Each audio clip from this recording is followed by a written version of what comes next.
Hey guys, welcome back to Gen X Weight Loss. It's week 6, day 6. We are towards the end of the 6-week coaching. Congratulations for making it through this, and I hope you are seeing the gains you want to see. So great job. Today we're going to talk about things about weight loss and weight gain that you might not realize, but I think are generally important to keep in top of mind depending on your particular situation. So one is, you hear this a lot, but I want to remind people, you cannot target weight loss. How your body and where your body decides to lose weight is determined by genetics, okay? So that is genetics. You can't do sit-ups to lose more weight in your stomach. Doesn't happen. Now, building musculature underneath the fat does reshape your body, so that's a little bit of a different story, but it does not get rid of the fat, and that's what we're targeting right now, is you gotta lose weight all over. Some of us are blessed and we gain and lose weight in the areas we want. Other people, not so much. So that is dictated by genetics. Number 2, there's studies showing now, and they're with mice, but the mice studies generally end up being the same for the human studies. They're showing now that when someone is pregnant, if they're eating poor quality foods, those are ones like highly refined carbohydrates, a lot of poor quality fats, that the babies that are born, of course, are heavier. That's not that much of a surprise. They are showing now that the adults consistently are obese as well. So just like smoking, just like alcohol, just like drug use during pregnancy, the baby is very susceptible to the environment it's in. And so if you are pregnant, eating great foods really helps your baby for their whole life. So, and this isn't so much if you are overweight when you're pregnant, beyond just being pregnancy overweight, that isn't as big of a problem as eating bad food. So if you're flooding the baby, that what they're taking from you is what you're eating right now. That's where the most of their nutrients are coming from. They're not coming from the fact that you have been overweight for 10 years, 30 pounds overweight. That's not the issue here. So eat high quality foods if you are pregnant. Next up is that actually some people have more fat cells than others, okay? So maybe not a revelation. You go, oh yeah, well, some people are fatter than others. Not the same thing.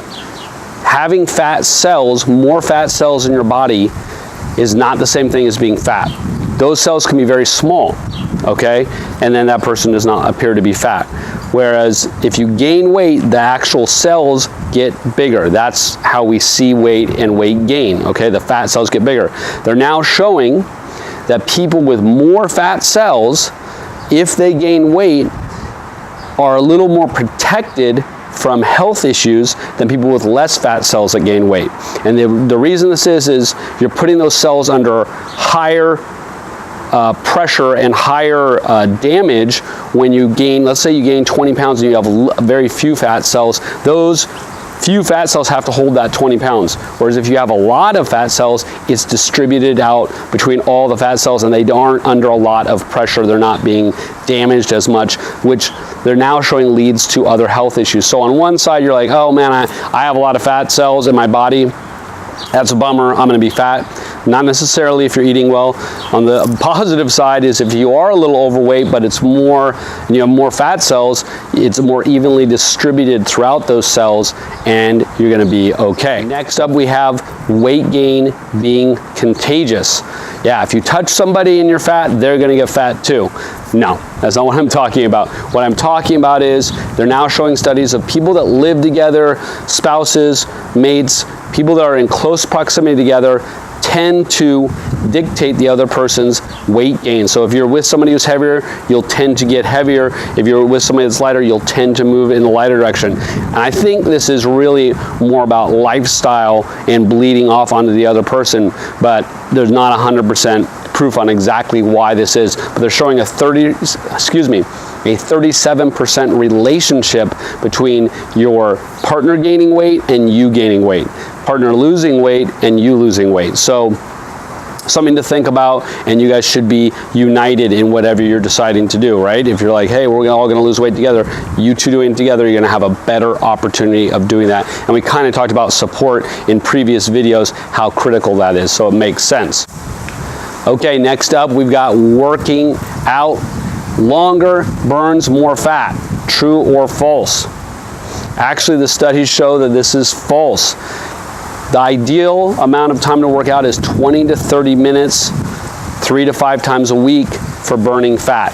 Now, the reason behind this is what really dictates burning fat is intensity of workout. And people can go more intense for a shorter amount of time. If you're working out for an hour, hour and a half, you have to mellow out your intensity to get through the whole workout, right? You can't be at 10 for 90 minutes, just not possible. But if you're at a 9 and 10 for 20 to 30 minutes, that actually burns off more fat because it increases your metabolism for the rest of the day. Your resting metabolism bumps up what they call high intensity workouts. So better to work out a short amount of time, more intensely, frequently, 3 to 5 times a week, 20 to 30 minutes. If you're gonna work out, shoot for that for weight loss, okay? That's a great one. Next up, fats, I should say. And this is that people tend to think that eating fat is going to make you fat. And again, the studies are just showing over and over again, that's just not true. And in fact, they're showing that if you eat a high-fat meal, you are 25% less likely to snack on foods after the meal for the next 5 hours. So again, that satiation that natural fats bring to us is good for us. Not only because it helps calm our cravings down, it also metabolically is critical, and systems in our body, it's critical too. So eating the right fats, don't be afraid of it. That is not the problem. And when we talk about the right fats, we're talking about the polyunsaturated fats, the monosaturated fats. We're talking about salmon, avocado, olive oil, and everybody's favorite, dark chocolate. Dark chocolate, they're showing studies on, and this is 70% plus, right? So really dark chocolate, about 100 grams a day, that it will increase your insulin sensitivity level, which is really good. You want your insulin sensitivity to be high. This means your body does not store food as fat. When your insulin sensitivity takes a dive, you store more food as fat, and this helps fight that. So if you want to have something decadent, have dark chocolate, okay? This is so true and something no one wants to hear. We tend to hold on to our own self-image, and so do other people. So what that means is how people have gotten to know you, that's how they think about you unconsciously. They see me, I'm bald, Brian's the bald guy, right? That's just how they think of me. If I grew hair, they'd actually still think of me as Brian the bald guy for a while, right? That's just how it is. And we tend to do that to ourselves too. Women even more so. If they were heavy and they lost weight, they still think of themselves as heavy. Okay, so we think of ourselves as the way we've built our own self-image in our mind. You need to give yourself time to adjust, okay? And other people are gonna hold you in that same box, unfortunately, for a while too. They might see you, they might consciously recognize, hey, congratulations, Sarah, looks like you lost weight, you're looking great. But it takes them a while before they just go, oh yeah, Sarah's that healthy person. You know, that isn't how they perceive you. And you need to give yourself a break on what peers are thinking or seeing and how you perceive yourself. Know that if the jeans are fitting and they're a smaller size jean, you lost weight, and hold that to be your truth, okay? Okay, here's a couple that are more off the beaten path, but worth talking about. They're now showing that certain viruses increase the chances of gaining weight. There's one called adenovirus that they're showing if you fought that in your life and you then have the antibodies for that, there is a higher percentage of you being able to gain weight easily. Okay, so a virus can actually cause us to gain weight more easily. That doesn't mean you can't lose weight, it just means you have a tendency to gain weight more easily. Along the lines of health, this is another one.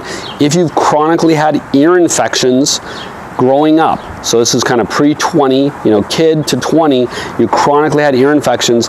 They're now showing that those ear infections sometimes damage the nerves and the cells that help us with our taste buds, okay? So we actually kind of get a dulled level of taste. That leads to overeating of sugary, salty, and fatty foods, because you're not able to taste how sweet it is, so you have more of it. Obviously, that then leads to weight gain. So if that is your case, be aware of it. If you know, God, I did grow up tons of ear infections, this might be a thing for me, be aware of it, okay? Secondly, if you have kids, be aware of it and try to help them obviously stay healthy and not get ear infections. You don't want to have these chronic problems that later on can affect somebody in their life. Okay, this next one is interesting as well. You probably know this. If you eat more, you produce more free radicals. Free radicals damage our cells in our body. We have a lot of immune functions that help fight those free radicals. As we get older, that dulls and the free radicals take over. Okay, so that's why there's more illness as you get older in life. So if you eat more, you get more free radicals. If you eat more sugar and refined carbohydrates, you get more free radicals. So if you're eating more and then you're eating more sugary foods, you're getting more free radicals produced. Okay, so double whammy there. New studies are now showing that these free radicals can damage our ability to tell that we're full. So if you're eating too much and you're eating the wrong kinds of food and you're producing these free radicals, they're then damaging the ability for you to realize you're full, which means you are eating more than you should, right? So it's just a cyclical, vicious cycle. So you need to be very aware. This goes back to knowing what you're eating and portion control. We've talked about both of these things in past videos.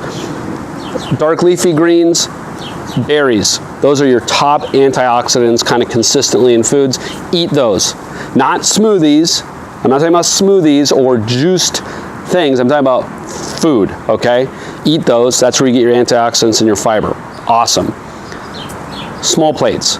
Do not let your stomach dictate when you're full. Eat what you need to eat by size, by recognizing it before you start eating, and that's what you eat as a meal. Don't eat until you're full. It's too late. You've already overeaten by then, excuse me. Let's end this on a positive note. Being overweight does not mean you are unhealthy necessarily. They have done a bunch of studies and shown consistently that people who are overweight are not necessarily unhealthy or at higher risk for certain diseases. I think it was as high as 30% of the population overweight. Has great numbers. The numbers dictate most of this, guys. So get checked, get baselines if you're younger. What's your cholesterol? What's your blood pressure? What's your resting heart rate? These numbers are the numbers that actually tell if you're at risk for something. Get your blood sugar tested. These are the numbers you need to know and know if they're shifting in the right direction, wrong direction, or if they're being stable. So you can be 30, 40 pounds overweight, have great numbers, and know you're healthy. And then it just becomes a matter of, do you want to lose weight strictly for the appearance of losing weight, which is fine if that's what you want. It's about what you want. It's your body. That's fine. But then you don't have the pressure of, oh my gosh, I'm unhealthy and I'm in danger of something, right? Now, if you're going to the doctor regularly, the doctor's going to be telling you this, but you should get yourself checked out. Know your numbers. It's critical, okay? Don't avoid the doctor. All right, guys, tomorrow, last day. Join me. I will see you then. Please subscribe to our channel. We are going to continue to produce health-minded videos for the Gen X generation. So watch those. They're just not all going to be focused on this 6-week weight loss program, okay? Thank you so much for tuning in. I'll see you tomorrow.